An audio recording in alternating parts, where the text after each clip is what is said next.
હા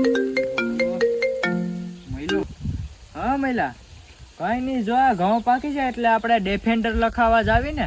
હા બસ 70-80 વીઘાના ઘઉં છે, વધારે નથી.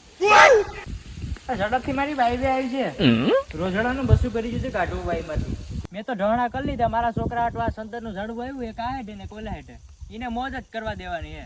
અને મેં ક્યારનું કીધું કે નારિયેલ પાડી જાય તું ધ્યાન નથી તો હું બદલાવી નાખવા છું કે માણસો. સાહેબ આ છેલ્લી વાર ફોન કરો, આ હરગી જાય ત્યાં આ વાયરું ઝડપથી ટાઈટ કરાવવા આવો, મારે હું પછી દવા પીવાનો વારો આવે હરગું હોય તો.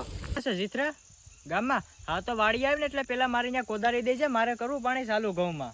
આના હવે થોડુંક બકરાનું ને ધ્યાન રાખ, મારા ખેતરમાં ધાણા બધી ખાઈ જાય, હું સારી કરો હવે ઝટકા મેલી દો. હવે મારી એક જ રસ્તો છે, આ ફૂલ પીળા ફૂલ છે રાયના, તમને ખબર છે ને મને ખબર છે. હવે આપણે ગૂગલ ને ફોટો મોકલીએ કે આ શેના છે. આ ફૂલ સૂર્યમુખીનું છે. એ કીધું તું ને કે ભૂરી પાડી જોઈએ, મોટી થઈ ગઈ હવે મને કાળી પાડી દઈએ ને, તું ભૂરી લેતો છે. નતું તું રીંગણા ખાઈને ઠાઈકો એટલે પાંદડી લઈ જાય, પછી એમ નહીં કહેતો કે ભાઈ આપ્યું નહીં. તું કાકા રિશ્તે મેં તો તુમ હમારે અંકલ લગતે હો. ડુંગળી ખાવીને કઈ વાંધો નથી મને.